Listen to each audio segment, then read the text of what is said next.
আসসালামু আলাইকুম and very good morning. বরাবরের মতো আজকেও ছোট্ট একটা টপিক নিয়ে তোমাদের সামনে হাজির হলাম, আর সেটা হচ্ছে বেকারত্ব।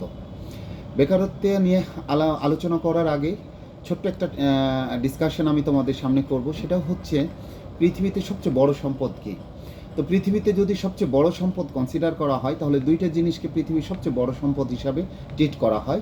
প্রথমত যেটা হচ্ছে সেটা হচ্ছে লিকুইড মানি বা নগদ টাকা, আর দ্বিতীয়ত যেটা হচ্ছে সেটা হচ্ছে মানব সম্পদ, ম্যান পাওয়ার।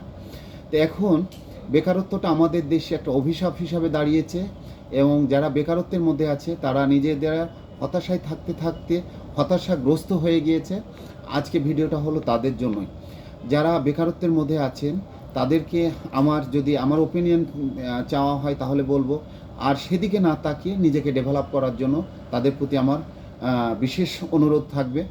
এখন প্রশ্ন, কিভাবে নিজেকে আমি ডেভেলপ করব। ডেভেলপ করার জন্য আমার ওপিনিয়ন চাইলে আমি বলবো, আর সময় নষ্ট না করে এখনই টোফেল অথবা আইএলটিএসে ভর্তি হয়ে যাওয়া। কারণ সারা পৃথিবী চলে গিয়েছে ইংলিশে, আমাদের বাংলাদেশের সারা পৃথিবীর বাইরের কোনো দেশ না। নিজেকে আইএলটিএস অথবা টোফেলে ডেভেলপ করলে আমাদের দেশে চাকরির কোনো অভাব নেই। আমি এটা অত্যন্ত জোর দিয়ে এই মেসেজটা বলতে পারি। আর দ্বিতীয়টা হচ্ছে, যারা আইএলটিএস অথবা টোফেল করছে, মনে রাখতে হবে তারাও তোমার মতো কোনো বেকার যুবক অথবা দেশের বাইরে যাওয়ার জন্য ট্রাই করছে। তো তারা যদি পারে, হোয়াই নট ইউ। আমি মনে করি তোমরা প্রত্যেকেই আইএলটিএস অথবা টোফেল করে, এমন কোনো বড় স্কোর না, এটা করা যায় না। নিজেকে ডেভেলপ করার জন্য এটা জাস্ট 6 to 1 year লাগে। এই জায়গাতে একটু পড়াশোনা করলে নিজেকে ডেভেলপ করা যায় এবং নিজের সুইটেবল প্লেসে যাওয়া যায়।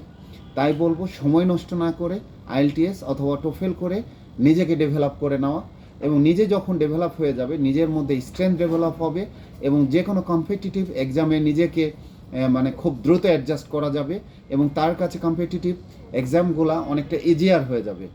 তো আমার কথা, এটা আমার কথা না, আমি চাইবো বন্ধু হিসাবে, ছোট আপনাদের বন্ধু হিসাবে, অথবা তোমরা যারা বেকারত্ব আছে তারা আমার ছোটো ভাইয়ের মতো, তাদের কাছে আমি রিকোয়েস্ট করব, আর সময় নষ্ট না করে, হতাশায় নিজেকে নিমজ্জিত না করে নিজেকে ডেভেলপ করো, সামনের দিকে এগিয়ে যাও। আগামী দিনগুলো তোমার আরও সুখময় হোক, আনন্দময় হোক, গৌরবময় হোক, এই প্রত্যাশায় আগামীতে নতুন কোনো ভিডিও নিয়ে আবার তোমাদের সামনে হাজির হব। সে পর্যন্ত আল্লাহ হাফিজ।